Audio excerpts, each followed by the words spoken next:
A murder suspect is arrested after an Ohio County woman is found shot to death in a driveway. You can help police track down a bank scam artist who fleeced a local woman of her money. And employees of an area industry get together to help a nonprofit agency. WBKO at 6 starts now. From your hometown news leader, celebrating the Day of Caring in Glasgow.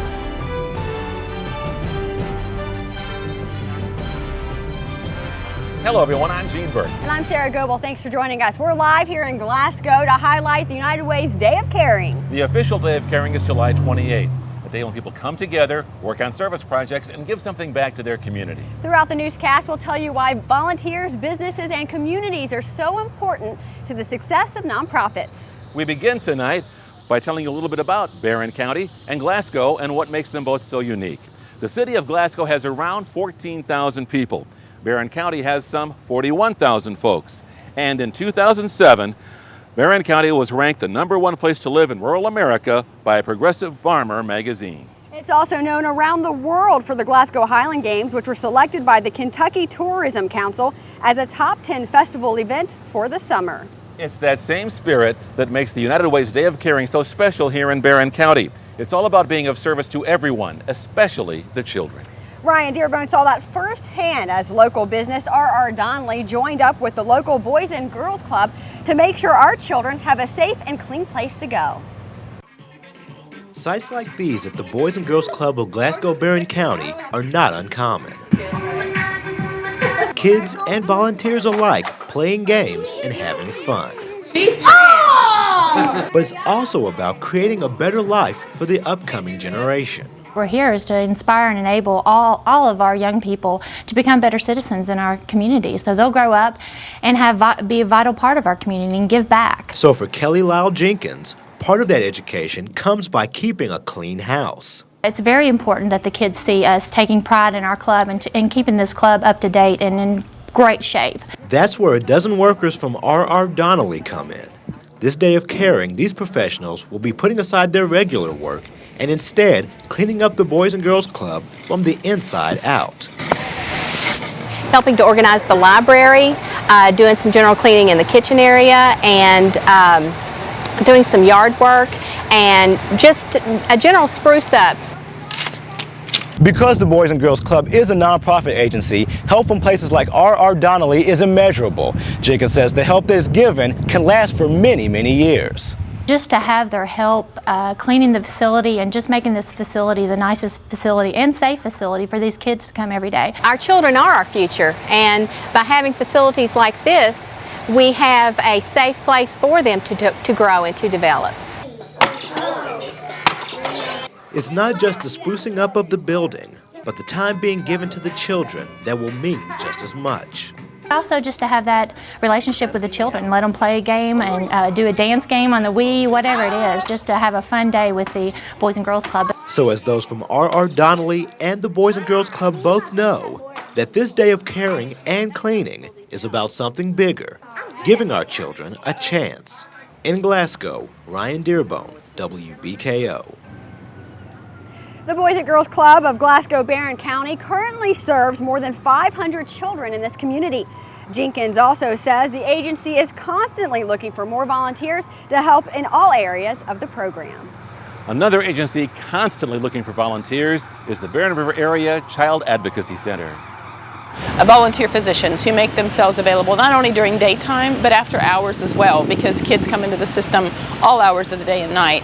We are always looking for physicians, pediatricians, family physicians who are interested in helping our mission and want to get trained and want to be there when kids are coming into the system and help. We definitely need help. Executive Director Dawn Long says child sexual abuse is a crime and the abusers need to be held accountable. To do this, the Child Advocacy Center serves 10 counties, but right now only has board members from 7. They would like more community leaders on their board to help nurture the hundreds of child sex abuse victims they serve every year. And the one child-friendly private and secure place for kids to come and receive critical services like forensic interviewing, specialized medical examinations, support, court advocacy, mental health and counseling services, whatever they need when they're coming into the system for protection and services. The center is there to bring all the professionals together in one place to make that process as easy and child-friendly as possible. You can help the Barren River Area Child Advocacy Center in its mission to nurture child sex abuse victims by attending this year's 3rd annual Summer Lights Gala fundraiser, Saturday, September 18th. For ticket information, call 270-783-4357. Deborah Brose, attorney at law, is sponsoring this year's event. One of the major proponents of the United Way's Day of Caring in Barren County is the R.R. Donnelly Printing Company. And joining us today is their Vice President of Manufacturing, Carl Harnack. Thanks for being here, Carl. Thank you. First of all, we've already shown how the workers at R.R. Donnelly roll up their sleeves and pitch in to help. How do you get them so involved in projects like this? Well, as part of the United Way process, every year we bring in 5 or 6 representatives from United Way agencies to talk to our employees about the needs in the community. And our employees have always just done a great job of stepping up with their contributions and also through volunteering efforts like you've seen. But you do more than just Day of Caring events. Tell us about the other projects that the United Way has that R.R. Donnelly takes part in. Well, earlier this year we supported a Feed the Need food drive and actually collected over 1,500 food items to help restock local food banks. In addition, we had 3 employees serve on the Barren County United Way Allocations Committee process this year, and those folks are responsible for allocating funds to the different agencies. And probably most important, our employees have just done a great job with contributions, and over the course of the last 5 years our employees have contributed more than $300,000 to support the United Way. Wow, that's awesome. And briefly, you are on the United Way board. Tell us what the numbers are. As a board member, what are the numbers that can show people how this thing works? Well, in just Barren County alone, and the United Way of Southern Kentucky actually supports 10 counties in the south central Kentucky area, but in Barren County alone, over 11,000 services were provided through 15 different programs over the course of the last year, and $120,000 has already been allocated this year to continue to support those programs. All right, well, thank you, Carl, and thank them for everything they do. Thank you very much. All right, Carl Harnack with R.R. Donnelly. Sarah? Thank you, Gene. One United Way organization striving to protect residents here in Barren County is Barren River Area Safe Space. BRASS provides advocacy to residents who've been the victims of domestic abuse. In addition, the nonprofit operates a food pantry which serves nearly 40 families a month. And in recent years, the organization started up the Barren River Asset Builder Coalition, which provides classes on financial literacy and credit counseling, along with free tax preparation. BRASS media advocate Ryan Breyer says a lot of people don't think about the economic factor that comes in when there's abuse in a relationship. A lot of times the money isn't getting shared, it's getting controlled by the abuser. So this is something also that can empower someone to take their control their own finances and use that to better their financial futures. Braver says with all the programs BRASS has, it's always looking for volunteers in the community. If you'd like more information on the BRASS office here in Barren County, call 270-659-0823. All right, Sarah. A little noisy here in Glasgow right now. Thanks, fellas. I think it's time to turn it over to Shane Hollandy in a nice, cool, air-conditioned, quiet studio for your first look at the forecast. Shane?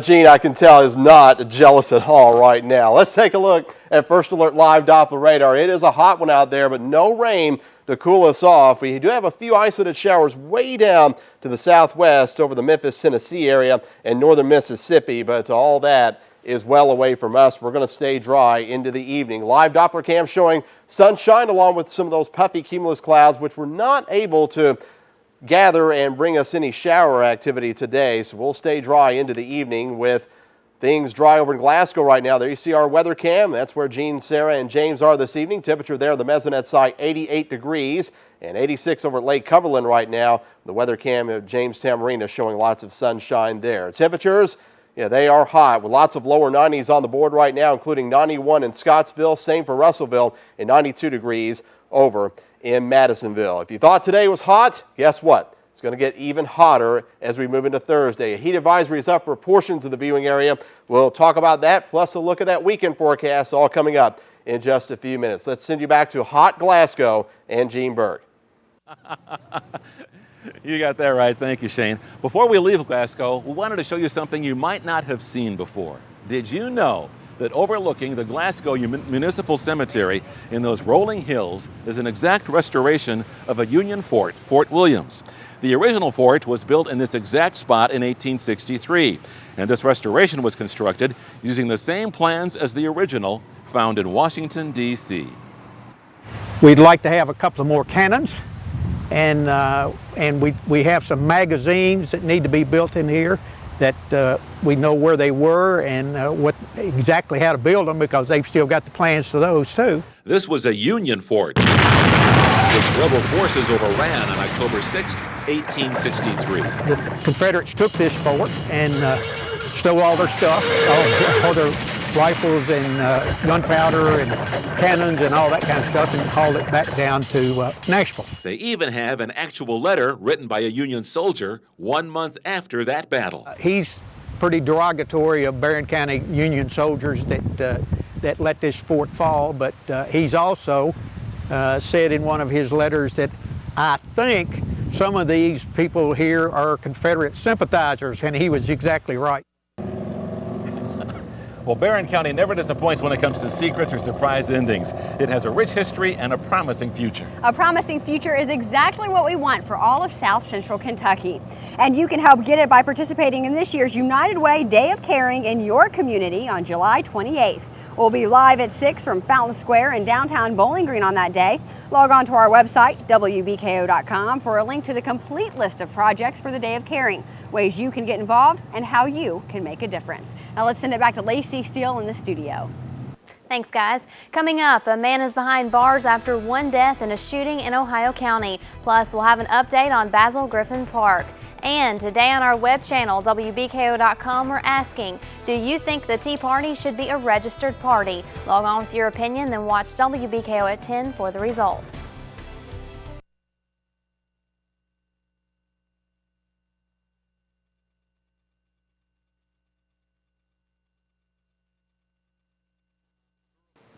One person is dead after a shooting in Ohio County. Officers say they found a woman with a gunshot wound to the back lying in the driveway on Sunnydale Road. She was taken to St. Mary's Hospital in Evansville, where she was pronounced dead. A witness at the scene says the woman was exiting a vehicle when 37-year-old Michael Johnson pulled up on a four-wheeler and shot her. The witness struggled with Johnson and took the gun as he fled. A sheriff's deputy found Johnson in the doorway of his residence next door with cuts to his wrists.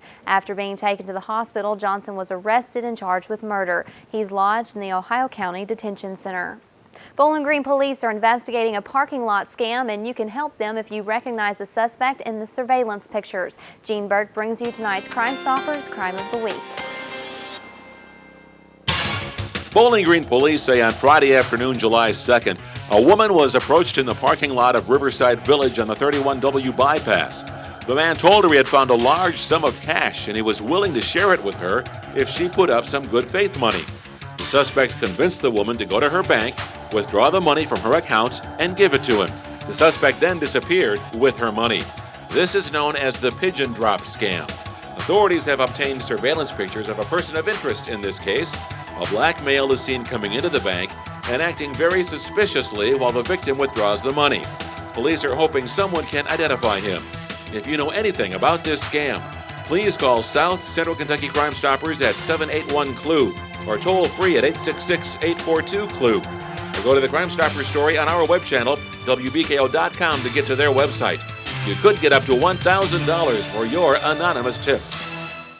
Two suspects in a strong-arm robbery in Glasgow recently shown on Crime Stoppers are now behind bars. Tips received through Crime Stoppers led to the arrest of two local people, 48-year-old Roderick Hatchett of Glasgow and 33-year-old Pernella Hodges of Hardyville. Thanks to you, Crime Stoppers works. In light of the Gulf oil spill, more people and businesses are going green, but can it really save you money? A few months ago, Service One Credit Union in Bowling Green went green. Going green is an issue on the minds of many people. The big question is, can it save you money? The credit union says, so far, so good.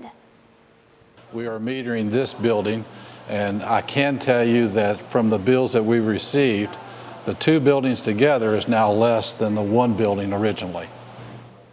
Even if you can't turn your home completely green, there are ways to go green and save money. Buying energy-efficient light bulbs and regularly changing your air filter saves money and helps the environment. Since the flood back in May, Basil Griffin Park has been under reconstruction. The good news is they are back in business and making